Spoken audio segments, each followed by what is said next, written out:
My family has been covering up my GF's affair. I went to confront them, and things got physical. It all started with a gut-wrenching discovery that ripped my world apart. I was scrolling through my girlfriend's phone while she was in the shower. A bad habit, I know, but trust issues had crept in over the last few months. That's when I saw it.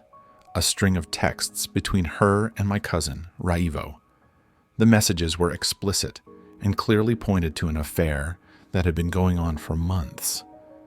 My heart pounded in my chest as I tried to process the betrayal. This couldn't be real. Mari, the woman I had been with for 3 years, was cheating on me with my own flesh and blood. I felt sick. How could they do this to me? And why hadn't anyone in my family said anything?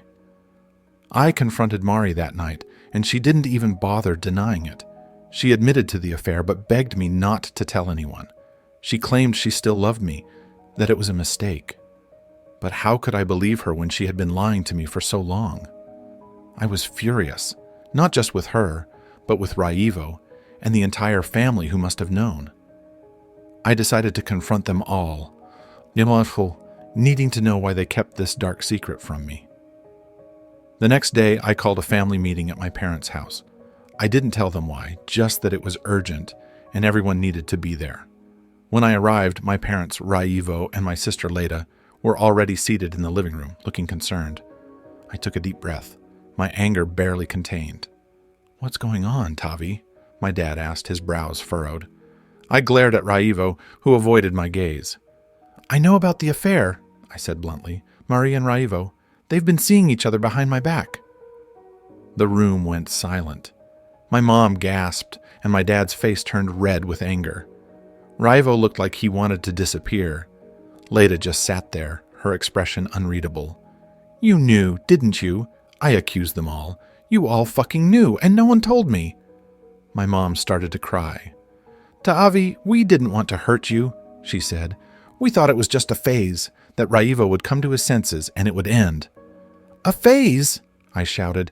"This isn't some teenage crush. This is my life, my relationship." Raivo finally spoke up. "I'm sorry, Ta'avi. I didn't mean for it to happen. It just did." I lost it. I lunged at Raivo, and we ended up on the floor, fists flying. My dad pulled us apart, but not before I landed a few good punches. My knuckles were bloody, and so was Raivo's face. The physical pain was nothing compared to the emotional betrayal I felt. After the fight, I stormed out of the house, ignoring my mom's pleas to stay and talk. I needed to clear my head. I drove around aimlessly for hours, my mind racing.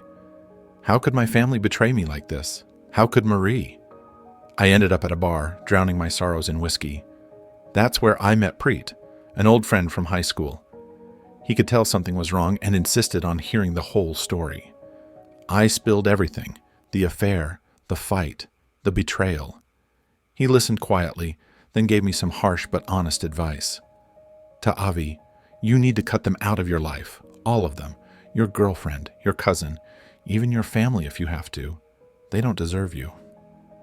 His words hit me hard, but he was right. I couldn't keep these toxic people in my life. I decided then and there to break up with Marie and take a break from my family. It was the hardest decision I ever made, but I knew it was the right one. The next few weeks were a blur of emotions. I moved out of the apartment I shared with Mari and stayed with Priyat for a while. I cut off contact with Raivo and ignored my family's attempts to reach out. It was lonely, but I felt a sense of freedom I hadn't felt in years.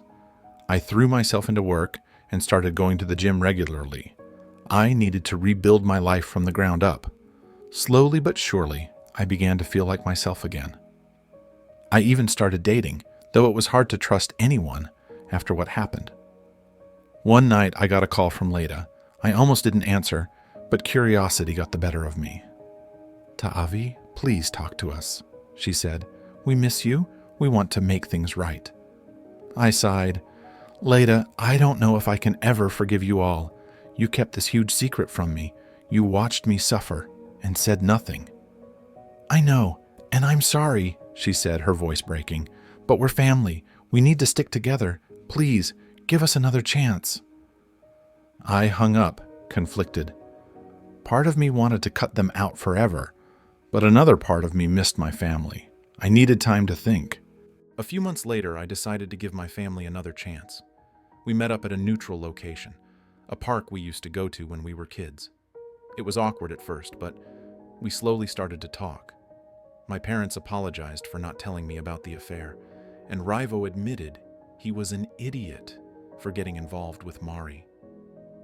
It was a long, painful conversation, but it felt good to get everything out in the open.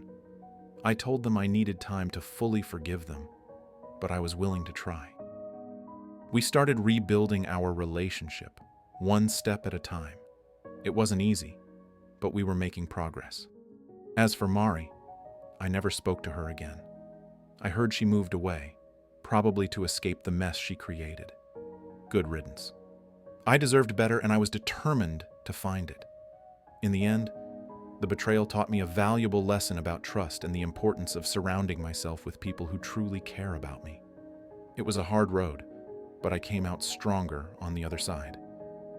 Life has a funny way of throwing curveballs at you, but it's how you handle them that defines who you are. And I'm proud of the person I've become.